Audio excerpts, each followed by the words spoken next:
The Cover 3 Tailgate.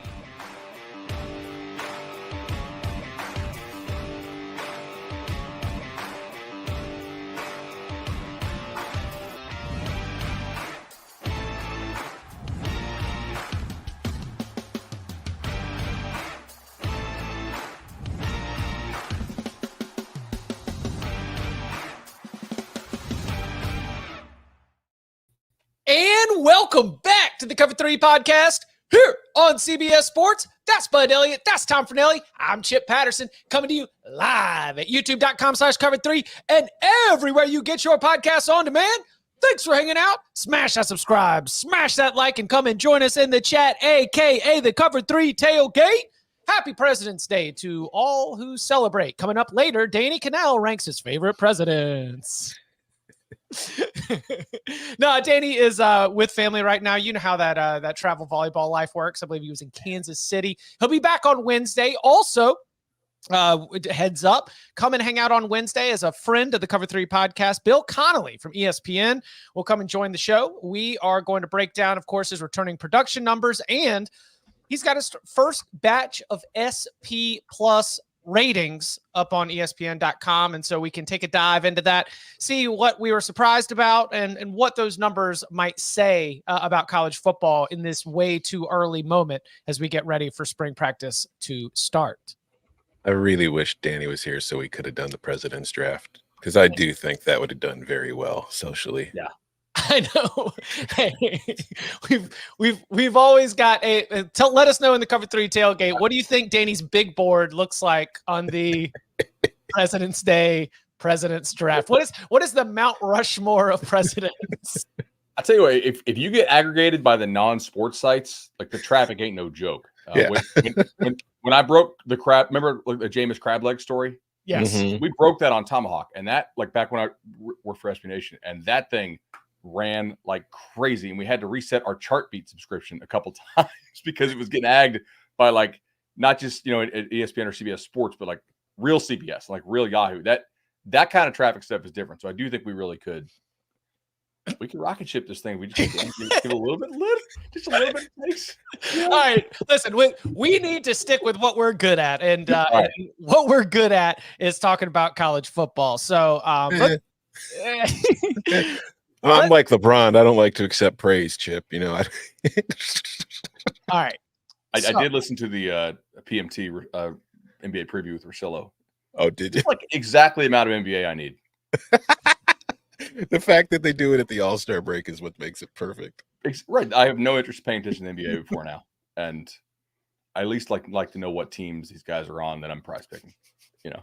So. Always follow Bud for your prize picks advice. So there have been some developments in the last couple of days. Initially, I think, Bud, you were passing along the idea that, you know, this big college football playoff extension, a 6-year deal with ESPN, that, you know, it's already dialed in and it's going to be this much money. And we discussed it a little bit here on the show, but really as a small piece of a bigger conversation of what the future is going to look like. Then all of a sudden it's like, hey, well, maybe this deal isn't signed yet. And now we've got even more reporting as first Yahoo Sports' Ross Dellinger had the report. And I know that we've got our own Dennis Dodd, the Dodd father, has confirmed it, as well as the MAC commissioner, John Steinbrecher, has sent a memo to the athletic directors in the MAC that says any reports of the college football playoff agreeing to a TV deal are, quote, incorrect. A person familiar with the talks told Dennis, quote, there was nothing that was put in front of these people at all. I can confirm the existence of that memo and everything that was in it. There isn't so much of a draft of the contract done yet, but we've got uncertainty around the future of the college football playoff. Big deal, little deal, no deal. I think ultimately probably no deal, or sorry, not a big deal. Okay. I don't want to say no deal, which implies there won't be a deal. I don't have any inside information on this. I think it was The Athletic that put out that it was basically done or done. I don't think they would run with that. With, like, there could be some people who have to vote on it who say it's not done, which I guess technically means it's not done. And to the Will credit it get of the done? Athletic, to the credit of The Athletic, I do remember the report said pending ironing out all these, current issues that include the format of the Which include nobody agreeing to the deal yet. pending everyone agreeing to the deal. We've got a deal. Mission accomplished. And Tom, what do you think? Big deal? No deal? I don't think it's going to be a big deal in the long run, but it did, like we mentioned it last week when it came out, it was weird that they announced this deal before they even knew what the format's going to look like in a couple of years. And I think now that, this is coming out and it's not technically a deal yet, makes more sense to me than what last week's report did. But I do think ultimately it won't be a big deal. And I do think we're probably going to see ESPN still controlling the entire thing, which is a different discussion. Yes. Do you think that we will ultimately still be at 12? Yeah, you think they're going to expand? Yes. Yeah, eventually. 16. But like with this current deal? With the 6-year extension, not in the next 2 years. I think that one of the things that they would have is the interest to add more games to the first round, and in doing so, obviously generate more revenue for the deal. But and so, isn't the lack of interest in the first round games that they have with 12 part of the reason the money's not what they all were anticipating it being? Like, do we really need 4 more teams in this thing? Even for TV, putting aside my personal opinion, like, are 4 more teams, 2 more games really going to move the needle that much? It doesn't depend on your perspective, though, as to why you need it. Like, if I'm an administrator at a school that makes a really good living on college sports, I know that one of these court cases is going to break the wrong way, in my perspective, wrong way, right? As an administrator, we're going to have to start paying these athletes pretty soon. I don't want to take a pay cut, right? So I'm trying to increase the amount of revenue my school brings in basically any way I can, so that, like, because we're going to have to actually pay the talent at some point. So if they make more money with more playoff games, then yeah, I think that's kind of what they're looking for.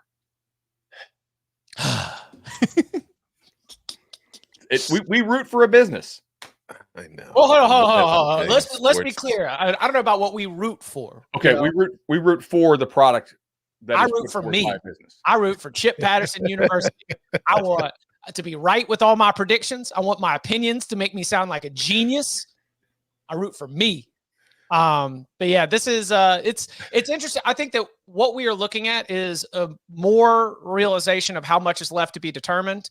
And with this, if I'm to really get my CFP tinfoil hat on, the fact that this leak is coming from the MAC commissioner and the MAC in general, a conference that is probably on the low end of the payouts when they're negotiating such things, I would say that, that message is being sent to your ADs by saying, hey, you're making your budgets for 3-5 years down the line. Don't think that it's the number that was reported in the media reports. We might be working to be able to get you more money on top of that. And I think that that's probably, what's happening in the jockeying that we have going on right here. Reminder on the college football playoff side, Tuesday, we could see them on the 20th. We could see them actually make the decision voting to go to the 5+7 format for 2024. Again, that come in one way or the other. I think that after Tuesday, we will know 6+6 or 5+7. So then we can start doing our mock brackets. It should be 5+7. Yes. I mean, come on. But what? 2 + 0. 2 + 0. We'll see. That's awesome. Coming up on the other side, Steve Sarkisian. Hey, there's another meeting coming up later this week that is set for him to get a new contract approved. Big time raise for Coach Sark. Now he's going to be graded against, the SEC head coaches, a group that has also had some turnover in recent years. So where does Steve Sarkisian and his new deal, where does Steve Sarkisian, the coach, stack up against the new look SEC coaches? We'll get into that and more next. The madness doesn't just happen. Yo, get ready! And although it's marked on our calendars each year, it's built by moments of mayhem before. And the crowd goes crazy! And it begins to bubble long before it bursts. Sure, madness and March may go hand in hand, but it starts right here. Back here on the Cover 3 podcast. So we got some news over the weekend as Steve Sarkisian, the Texas head football coach, the University of Texas System Board of Regents is set to approve a contract extension that will nearly double his annual compensation to more than $10 million per season. That coming from Mark Schlabach, ESPN, but reported widely. I think that a raise for Steve Sarkisian, given what he's been able to do in a limited time with the Longhorns, is absolutely fair. Let's bring him up to market value. If we think Texas is one of the top 10 programs in the country and he's a big part of getting them there, then he should probably be compensated like one of the top 10 coaches in the country, as he would be after this raise. But I thought a more potentially more interesting conversation is one that comes out of this, and we will be having it again in May when we all have to fill out our CBS Sports Coach Rankings ballots. Where does Steve Sarkisian fall among the top coaches in the SEC, and how do you kind of stack that group up? You can put numbers on it, but if you want to tier it out, that's fine too. But we're talking about a group that, we have had and Nick Saban retire. We have had job changes in recent years, like last 3 to 4 years, at places like LSU, Mississippi State, Oklahoma. Now that we're adding Oklahoma to the mix as well, Texas A&M has had a job change as well. It is a group, the SEC head coaches, that are in flux. And so Steve Sarkisian heading into his 4th year with the Longhorns.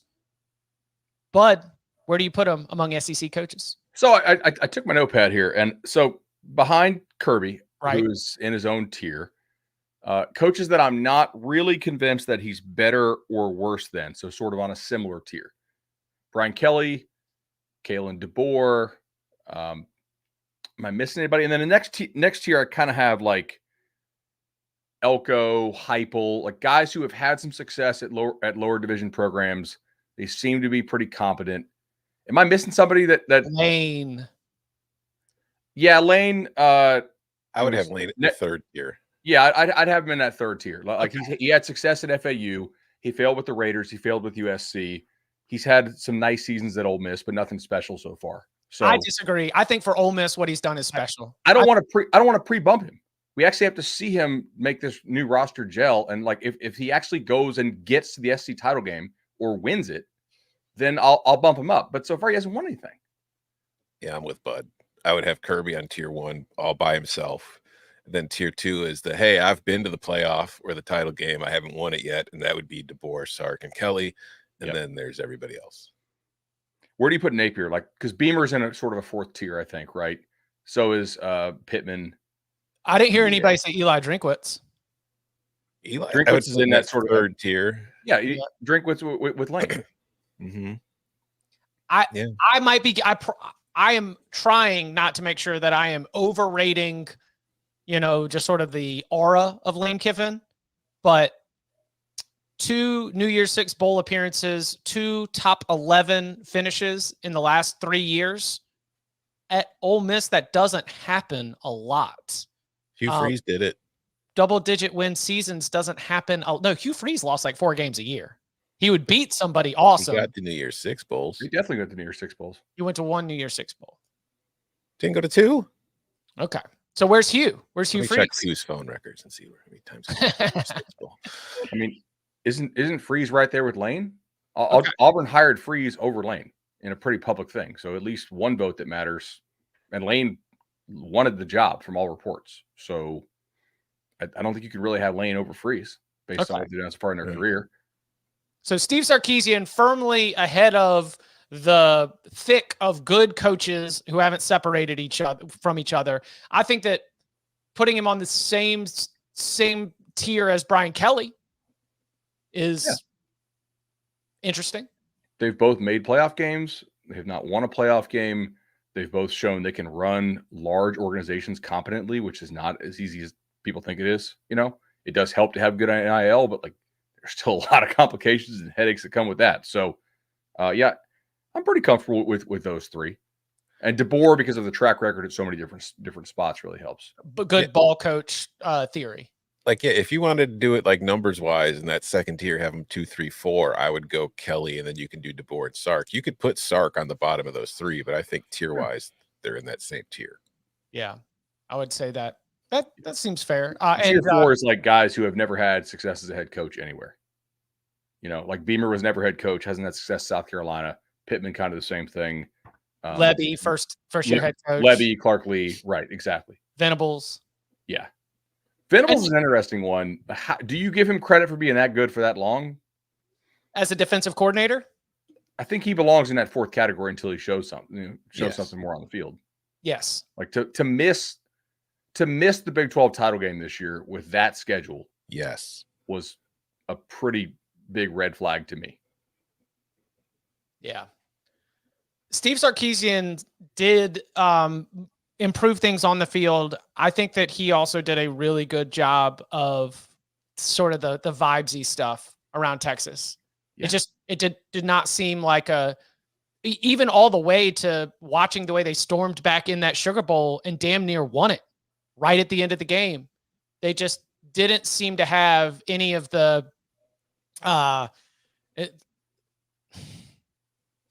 was Texas football soft for a while? I don't know, soft-ish, but I feel like that part of that is the narrative that the Big 12 overall was soft. So I don't know if that could kind of bleed in. I just thought Texas was not developed or well coached for a while. Stoops, by the way, tier 3. Ooh, we didn't say Mark Stoops. Yeah, I would say tier 3 for sure. I mean, he's not in that second tier, but he's definitely in the, hey, this guy's a good coach, and he's not. He's a really good coach. Yeah. By the way, Chip, yes. Hugh Freeze, 2 New Year's Six bowls at Ole Miss. Were they back to back? Yeah, Peach Bowl and a Sugar Bowl, and he finished 2 years in a row in the college football playoff rankings, 9th and 12th. So, so Lane Kiffin is accomplishing everything Hugh Freeze did. Correct. Boom, roasted. And if past is prologue, Ole Miss is going 5-7 this year, because that's what Hugh did after 2 back-to-back New Year's Six bowls, and then the phone records came out. Freeze also did it. The Freeze losses, I felt like, were worse, but Freeze did beat the very best team. Yeah, like they would beat the best team in the SEC, and he did it a couple times. Whereas they would lose to the worst. But Lane's Ole Miss teams so far, I don't want to make the mistake of saying that they will always be this way, but so far they have gotten stomped. Like Georgia this year, non-competitive game. Alabama, from a physical standpoint, like Bama couldn't throw. They had an absolute disaster of an offense. It was still not competitive because the defense just snuffed them out. It was when they have gone up against like the really, really, really good teams, they're not competitive. Now, Freeze would screw around and like lose to a 5-loss Arkansas team, right? Which so far Lane has not done, and that is also hard to avoid doing. But we need to see like Ole Miss beat some teams. We're like, damn, it's like a legit top 5 team they just beat, and they don't do it so far. I think that popcorn ready. I think Texas football has shown that they do have a little bit of an edge. They do have a little bit of the whatever Bo Davis was screaming about on that bus that day that he did not see. I think they have that.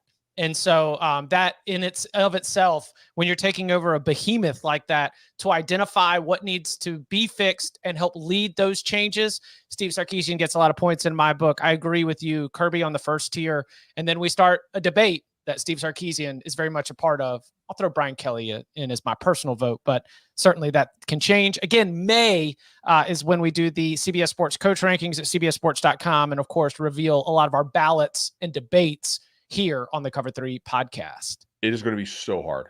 Yes. I started working on mine from scratch, but I need to email Silverstein like, hey, do you have my ballot from last year? Because I can't remember where I had everybody. So I'm going to have to go back and like watch the show, I guess. But dude, with all these guys retiring, it is difficult. Yeah, you're going to find yourself retiring or getting fired. I mean, like Jimbo held a spot at the top of the rankings based on a national championship and a history of mostly winning. That spot is gone, and it's going to be occupied by somebody who does not have a national championship ring. So going to be interesting to see how all those things shake out. One more Texas-related note. This was actually from late last week, something we didn't get to, but I'm curious to curious to take the temperature of this. So Texas is joining the SEC. They are, one of the newbies in the conference, but they are undoubtedly one of the big power players and the big voices in the room. Texas's athletic director telling some fans, answering a lot of questions. He, among other things, he talked about the Texas A&M rivalry, but he also said, he is pushing for the SEC to move to a 9-game conference schedule. It's something Texas is used to. They've been playing 9-game conference schedules in the Big 12. It is something that is divisive among SEC coaches and schools, depending on sort of where you are in the SEC. Tom, what's your general thought here in terms of whether or not the expansion will lead to the SEC adding that 9th game? You mean, will it lead to the SEC stop being so terrified of playing SEC teams? Because nobody's more scared to play the SEC than the SEC. Yeah, I do, and I hope it does, because I've long advocated for more conference games for a while. Hell, I'd go to 10, especially now that you're going to 16 and 18 team leagues, and the playoff is expanding, and there's going to be so many more at-larges, and the SEC and the Big Ten are going to have such a higher profile and reputation than the rest of the country. I don't really think you need to fear playing more conference games, because if they go to 16, like we were talking about earlier in the show, they're going to be 8-4 teams getting in the playoff. Like, you could afford losses. So if you just did like a 10-game conference schedule, 5 at home, 5 away, and then you did 2 non-con games against like the Big 12 or the ACC or whatever, you're going to have the resume to get in, even if you win or, only win 8 or 9 games. So I would do it. I think that, again, we talk about they want to expand the playoff to increase revenue.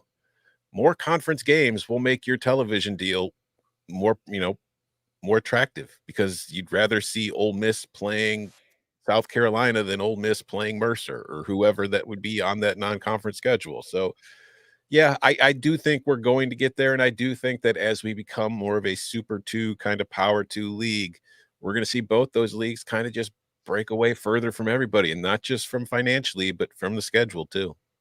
So I think it makes all the sense in the world for the SEC to do this, and I was trying to make some sense of the timing. One, you have sort of the new toys you want to introduce in your marketing this year in Texas and Oklahoma. Mm-hmm. You don't really need to like break out 2 new toys. Your new toy to show everybody this year, your flashy thing, is the expanded conference. So your new thing, my guess, is in 26, not in 25, because you can let the schedule roll one time. New deal comes into place for 26. Then that could be your new thing. The other thing that I think, I'm just going to predict this, you're going to see the Big Ten SEC really make a lot of noise about some sort of like RPI or like very clear schedule formula thing to try to game as many possible bids as they possibly can. And I don't want to use the term game pejoratively, because I'm not saying that those teams wouldn't deserve it if they played a crazy hard schedule and actually fared well against the schedule. I do think early on, we're still going to have sort of that loss column bias that the committee is usually held by. So I don't know that the strength of schedule is going to be considered quite as hard by the committee in the next 2 years as those 2 big leagues will probably want it to be. And thus, I think when the new deal kicks in, I'm predicting we will have some sort of like very defined RPI type schedule formula. And then you can sort of format your conference schedule to make sure that you have as many quad 1 or quad 2 or whatever, like basketball. You guys tell me how they do it. That's my guess. It's actually something I'm looking forward to talking about with Bill, because somebody asked, is there a net rating for college football? And net at its heart is really an efficiency, metric. Like when they talk about gaming the system, it's about beating what the model predicts you are going to do. I mean, it is margin. Like, it's not as dumb as to say margin of victory, but if you blow teams out by more than the model thought you were going to blow teams out, your net rating improves, and coaches have figured that out. That's why like walk-ons aren't getting in the game anymore. If you can win that game by 29, if you're a bubble team, it's just most bubble teams aren't good enough to win any game by 29 in conference play. But if you get that opportunity, you've seen that happen so far this year. I think that SP Plus is probably like not a bad spot to use if we're going to have a net rating type thing in college football, a similar efficiency metric, one where, Bud, to your point, schedule opponent adjusted, tempo adjusted, teams that are 8-4 or 9-3 are still carrying a rating in SP Plus. If they play in the hardest conferences in the country, they're still up there in the top 15. They would still be considered playoff contenders. Problem is, like with basketball, they're playing 30-game seasons. So even that's not a perfect sample size, but at least it's a much larger sample to kind of determine efficiency. Fair. If you're only playing a 12-game regular season, one 40-point blowout win over an 0 or a 1-11 team in your conference will really skew your quote unquote efficiency metric if they're only using it for that current season. So I don't know. It's going to be super fun to argue with your fellow fan bases about we've got more quad one wins than you. So suck it. I would prefer not. And to your point, but I think that we just have to look at the selection committee's own behavior, because loss column bias does not exist for group of 5 conferences. Teams regularly get deep into November with a 0 or a 1 in the loss column and don't get higher than 17. Right. And so if the selection committee starts treating the Big 12 and the ACC differently as we move into our new future, well, then it'll sort itself out without even having to introduce this new kind of metric. And we have no idea if those two conferences are even going to be around in their current format in 2 years anyway. But, or if they should be treated differently depending on the strength of schedule or whatnot. One of my concerns here, though, is that it is my belief that the committee really uses 5 to 25 as a way to justify what it wants to do 1 to 4. If you now have to pick 12, well, you really don't have to pick 12. You have to go 12 deep, but 5 of them we think will be auto bidded. So there's no real. As I've retrofit the selection process, it's mostly like top 10. Right. And sometimes those conference champion number 5, because they're a conference champion, they got bumped all the way up to number 12 anyway. And it works out kind of clean. I think there was a Houston example from the Tom Herman era where they were number 12 in the final committee rankings. Boom. It ended up being a nice clean 12. But yeah, that top 10 is where you need to be, I think, for at large based on the way this has gone in the past. Totally. So are they going to continue their practice of essentially using the rest of the, like, let's just call it 13 to 25 to justify what they want to do 1 to 12? Because that's less pieces to move around to make your point. Thus, my prediction, I think we're going to go to some more like defined RPI type thing or net, or I don't know. We don't use RPI anymore. Am I a dinosaur for saying RPI? Yeah, we use the net now. Okay, net. All right. Come on, bud. Come on. Hey, man, I'm company man. I threw out Eye on College Basketball as the podcast to listen to if you guys need your college basketball fix. That's Florida right. State gets good at football again, and you just completely abandoned college basketball. There was a while there where basketball was all the Noles had. If Florida State basketball had to die for FSU football to get good again, I don't know any Noles fans who wouldn't take that. You know what I mean? Leonard Hamilton, he's one. They're like, all the FSU fans I know be like, cool, basketball, that's fun, blah, blah, blah. Good place to get drunk when you're in college at the Tucker Center. Give me the shovel, right? Hey, like, they'll put that body in the ground for sure. Football is what matters, Tallahassee. Coach Ham deserves better than this. Hell, baseball is actually a bigger sport in Tallahassee than basketball is, if we're being honest. Yeah, there was that little window. And maybe Florida State basketball was just a bunch of 6'9" dudes with 7'5" wingspans. They'd be like, try to score on us. Go ahead. You can't. They played hard. I was listening. I was listening to Rosillo talk on PMT, and he's like, "Yeah, I forgot what team it was. Was it the Bulls? They play really hard for this coach, but they're like they play hard during the regular season, and then in the playoffs, everybody plays hard, so that stuff is not as big of an edge.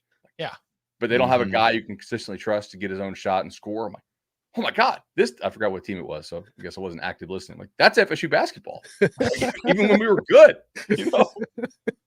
May, listen, it was 2018 Elite 8 run. Does that sound right? They ended up falling short to Michigan. That was a good team. I do think they could have won it all during the COVID year. Yeah, like, that team was playing really, really well down the stretch. And I was there in that empty Greensboro Coliseum when they handed him a trophy. Yeah. Came onto the court on like March 12th or March 13th or whatever. They did warm-ups, and they got everybody off the court and said, here's some hand sanitizer and here's a trophy. World's about to shut down. Y'all have a good one. This weekend was the weekend, going back to the baseball discussion too, where it's like the list that I have on my tweet deck that's all for, like college football beat reporters. Suddenly it's just baseball play-by-play. And it's like, oh God, it's the middle of February, guys. We really need to be doing this. I'll give you my muted words list for tweet deck if you want. It's yeah. Strikeout? Right. Yeah. Okay. Nice. That's smart. All right. Coming up on the other side, fans were jazzed I think it was during our show on Thursday, EA Sports drops a new teaser. We got a little bit more information, but the game is coming out this summer. So both seriously and also maybe creatively, what do we want to see? What do we think we will see in the new EA Sports college football game? That and more. Next. We give thanks to the athletes who took big risks, who beat the odds despite being oddballs because of their skin. But to change the status quo, you have to be willing. This is the month we remember. But more importantly, we dream of something bigger.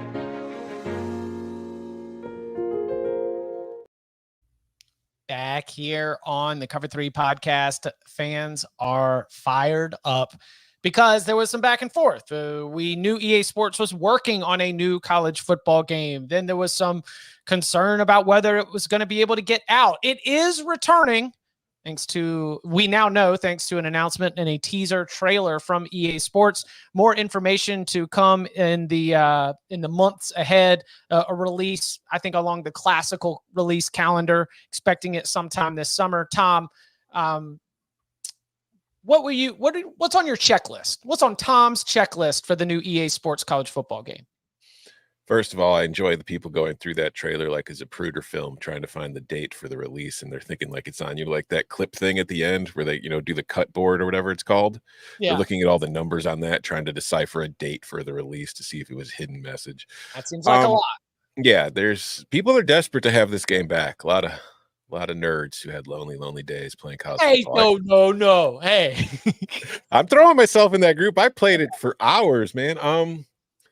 What am I looking forward to? I'm looking forward to playing it more than anything. It's been a while since I've had a football game, a video game that I've played, because I just haven't played Madden in a very long time. It got boring to me quick. College football was much more fun. I will say my only real ask for what they do is don't make the recruiting so time intensive. That was the one thing that would annoy me during Dynasty mode, where it's like I just wanted to play the game and I had to spend 20 minutes going through all the recruiting stuff. If you could do that but not make it as time intensive, that would be great. I like that. It makes a lot of sense. So I'm probably going to buy a PS5 to get this game. I know. I don't think it's going to work on my my Xbox 360 that sounds like a jet engine every single time I fire it up. I've got a PS2, so I'm pretty sure that's not going to work. I have a 4. Will it work on the 4? Please make it work for the 4. I can't afford to buy a 5. I mean, business expense, right? If we're the number one college ball podcast out there, I feel like that's a legitimate business expense. I'll tell you what, I am speaking for the fans here. I do not want to see recruiting involve microtransactions, because back when this game was out in like 2013 and 2014, we really hadn't had the explosion that you see in FIFA, like in the NBA games, where you're like leveling up either takes an absurd amount of time or money.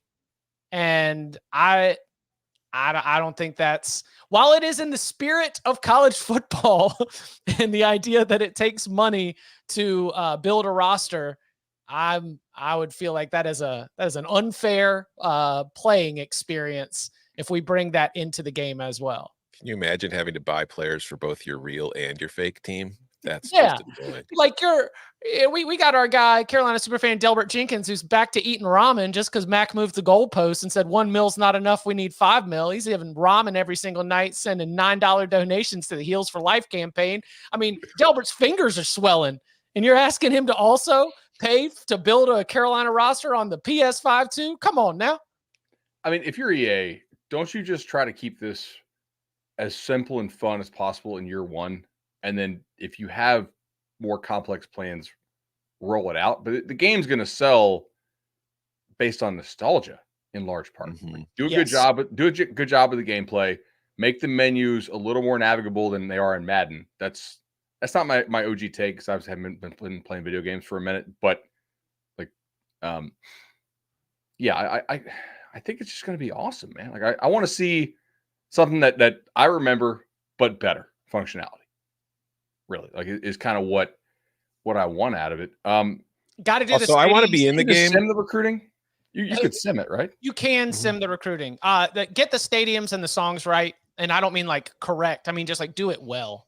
Like Mhm. build, like if you really want to capture it, and I understand that that's not the gameplay part. We can sit here and talk about whether we think that they got the read option controls and the rhythms of all that kind of stuff with your primary and your secondary read on some of those later games. I'm sure those are going to be a big thing to a lot of the football heavy fans, but a lot of people who like this game are just going to be throwing it to the button hook or the crossing route or handing it off and running it up the middle. But they want to hear the sounds. They want to see the stadium shots, and they want to be able to create that environment. You get the pageantry right.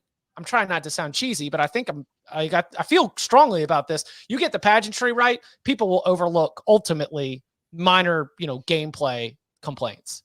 Well, I think now that they have the licensing stuff on the right track or handled or whatever, and this is not a, basically something that is not off the books, but just sort of like more official, right? The schools are going to be all in on that, aren't they? Like Yes. you're going to want, Osceola, you're going to want Traveler, you're going to want Ralphie, and like real stuff from that. You're going to want to, be able to see the sunset in the Rose Bowl if you play a game at a certain time, right? Like Godfrey won't want to see that. No, that's true. Oh man. We have. Oh, can you do like custom uniforms? Would be good. Like throwback stuff you can unlock. I think we had that in the old game, which worked. Yeah, I mean, the dynasty mode I would expect to be intact. Road to Glory, which was their version of your only one player, and you get to go be that one player. I expect that will still be, mostly intact as well. My own selfish perspective, a lot of my love of NCAA football was communal. It was sitting down, picking up the sticks for an exhibition. You hit random 3 times and you get to pick one of the 3 randoms that you drew. And then you just go and you cut it up and you see how it goes. And so in that sense, like, let's make it so that when you are going through that process of just picking up the game to play it, it's cool. It reminds you of what Saturdays sound and feel like. And yeah, I mean, and the players should be able to get coin off of it. Right. Mm-hmm. But I also want to see us in the game, like they do with NBA 2K, where they have, so that way when I lose a game, there's just like a tweet from Bud screaming that my ass should be fired. I really, this guy can't recruit. Get rid of him. Coach Fornelli has moved down in Bud Elliott's coach ranking. Yeah.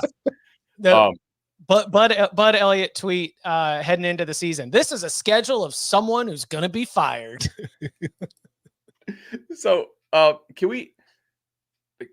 In talking to coaches, the way they think about things are just so different than like message board fans. Like message boards, like play the freshman. The coach is like, that guy knows like an eighth of our playbook.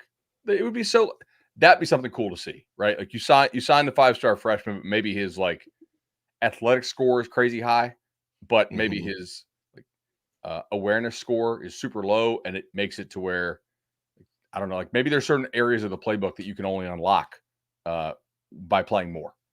It comes down to maybe that already blatantly. exists. It did. Like just okay, all right. You'd put dudes out there, they just miss blocks. Just like, if they didn't have and that came, each offseason their scores improved. I loved our friend Kevin Clark. He made a comment. He said, I cannot wait to cut like a 96 ranked junior just so that I can get this like 95 ranked freshman who's going to project out higher. You start building a juggernaut, get some ruthless decision making with the oversigning that you used to be able to get away with in that thing. Yeah, I was kind of a hypocrite because I'd be like, I can't believe they're just cutting these kids. They're supposed to honor their scholarships, and then I'd log onto the game. I'd be like, nah, get rid of this dude. Get rid of this dude. Screw this kid. I don't care. Go work at McDonald's. Get the hell off my team. Yeah, I got up to like 92 scholarship players, and I would just like reverse sort. Whoever was the lowest rated, didn't matter. You're out. You're gone. You're a junior and only an 83. Get the hell off my football team. Are you even going to the training table? Now, with the transfer portal, do we think there will be like a happiness score? Like maybe there's a guy who maybe he's got a locker room element. It's like, okay, you can't cut this guy even though he's like a bad player, but his locker room score is real high and he's buddies with all the good guys on the team. Like if you cut him, they're pissed. Yeah, they do EAFC now. Sorry, I called it FIFA. but they do have that with like your players, like you have to keep them happy. Like if they're supposed to be a starter and you're resting them or not playing them too often, they get pissed and it affects your team's performance. And the old game had that too. If you would convince someone not to go pro, you would have to convince them and promise them something. And then they would let you keep track of your promises in terms of whether or not you were following up on them. But that never really mattered in the game. At least I didn't find it did much. Well, I mean, if you're going to do it, make it matter. Well, all of my promises are you're going to compete for a conference champion. And obviously I was just rocking and rolling. So that was an easy one to hit. Who would you guys have on the cover? Caleb. You don't think you're going to be an active player to celebrate the fact they have players' rights? Because I was thinking Caleb would be active. I thought Tom brought up a great point, or maybe one or two of you said we don't have a great quarterback like star power, name recognition, whatever. I would put Shador on there. I think Shador could be on there. I think I would sell the most. Like you'd have a lot of people celebrate it. You'd have some people hating on it. I think Shador from a business perspective makes a ton of sense. Everybody would say that he should be the number one pick in the draft. If he's not, why is he on the cover of the video game? And you'll be like, well, I don't know. Tailgate might have the answer. Nick Saban. Yeah, I guess. I think they're going to want to celebrate that they have like real active players in the game. Mm-hmm. Okay. But I don't know. That's a guess on my part. Regional covers will do it like Phil Steele. They could do regional covers, yeah. Or they'll just have multiple covers and you can choose the one you want. All right. So if you went regional, Southeast is Carson Beck? Probably. Maybe Quinn Ewers in the Southwest. Big Ten, you're going to have, I don't know, Trevion Henderson.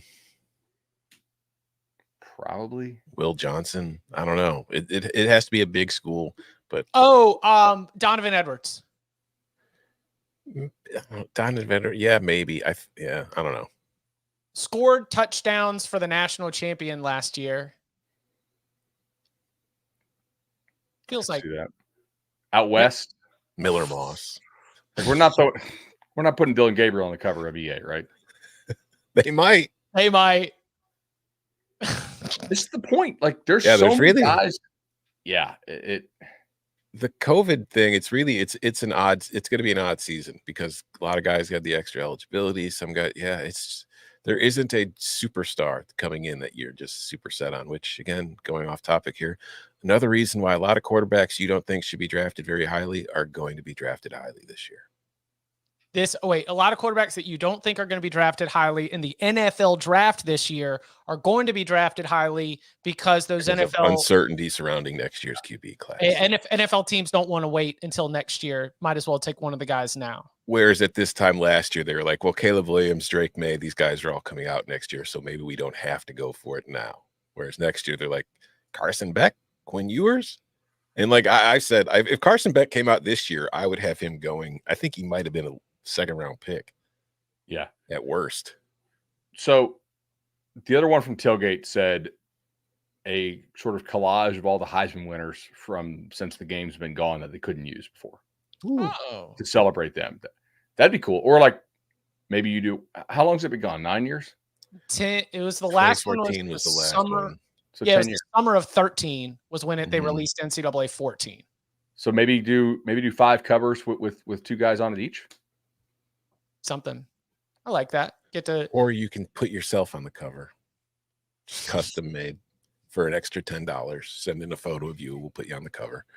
No, I mean, that you give Joey Burrow a shine, you give Devonta Smith a shine, get all the guys that have been in there over the years. They get a chance to be on it. Just put Puddles on the cover. His name is the Duck. Yeah, he's Puddles. I know. So it's not Puddles. That's the Oregon Duck is his official name, but the real ones call him Puddles. That's right. As Mama named him the Oregon Duck, I'm gonna call him the Oregon Duck. All right, one last. My mama named me Thomas. You don't call me that. Was it? What did your mama name you like those 7 names that you made me put on your wedding invitation? Yeah. All right. One last thing before we get out of here. Bud, we're going to need to tap you for billable hours here. We've got some updates in the Florida State ACC legal battle. The ACC is trying to go through its process of you're not going to get to challenge this here. You are going to get to challenge this there. They're trying to put the lawsuit in Florida on hold.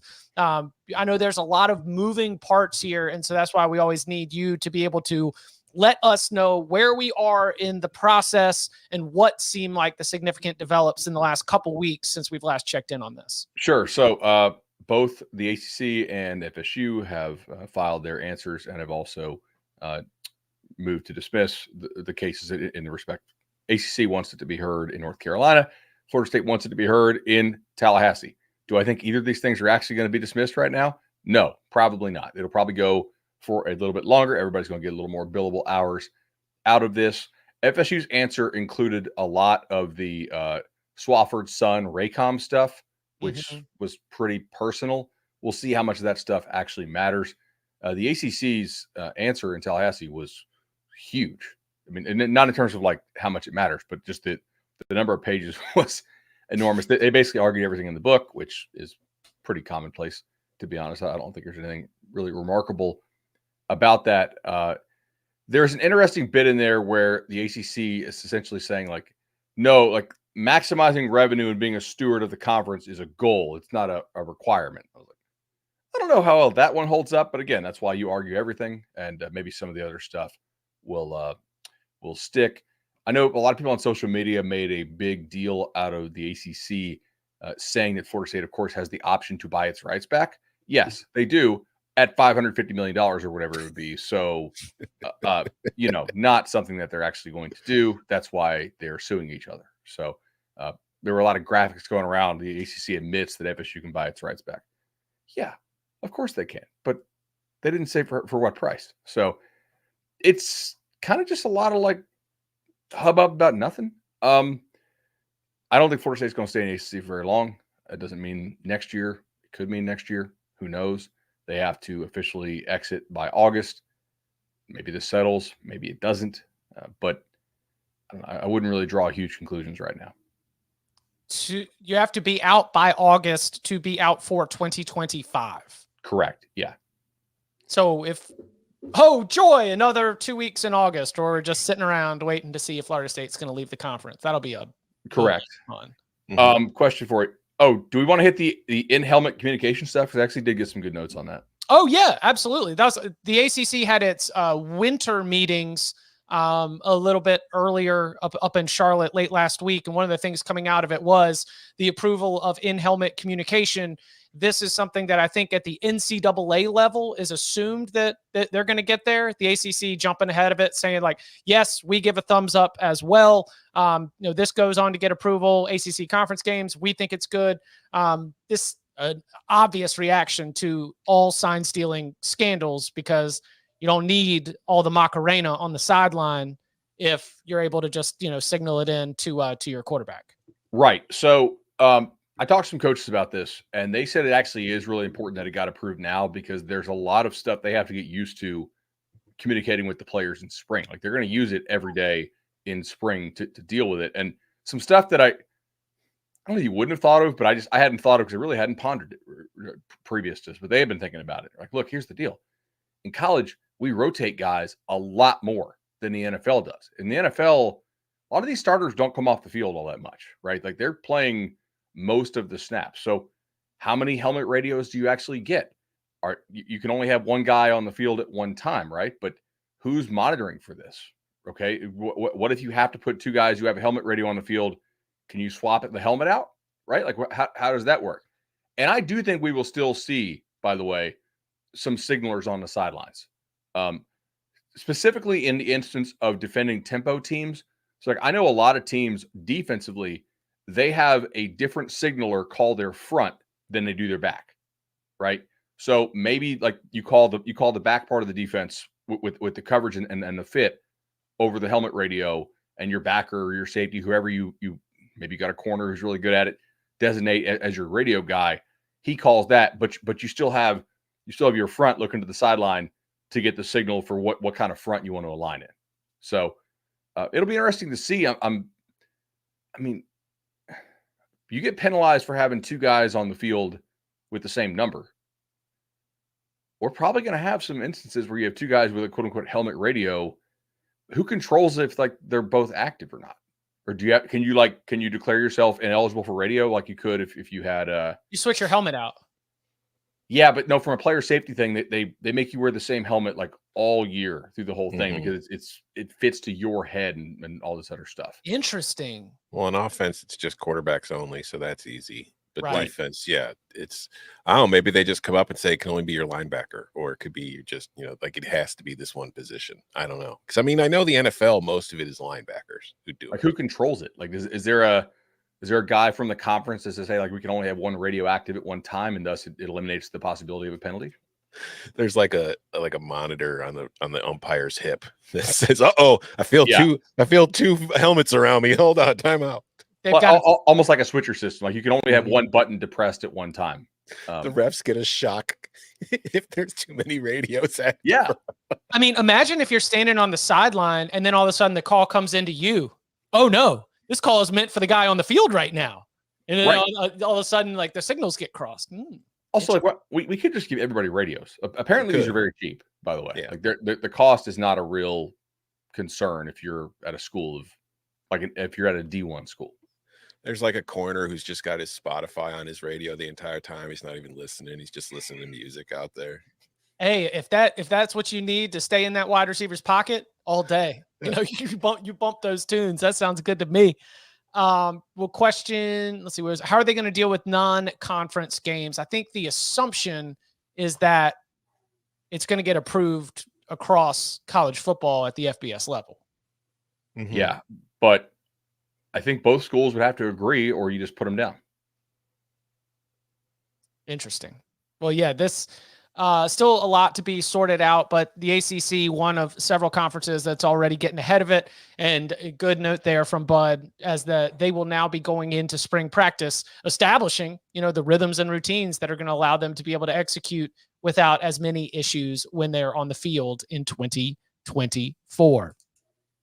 We will be back on Wednesday, and our friend Bill Connolly of ESPN will be joining us. We'll be talking returning production, the initial SP Plus rankings, and so much more. We love our off-season visits with Bill. Come hang out. If you've got questions, hey, like if you want to jump in there and you want to be like, hey, Bill, why do the numbers absolutely hate my South Carolina Gamecocks? You can ask him. You can come ask him here. Come hang out at the Cover 3 tailgate. We will be looking at all sorts of things, all things SP Plus, returning production, and more. And you can follow him on Twitter at BudElliott3. You can follow him at Tom Fernelli. You can follow me at Chip_Patterson. Gentlemen, thank you very much. Adam Hadwin is the greatest Canadian of all time.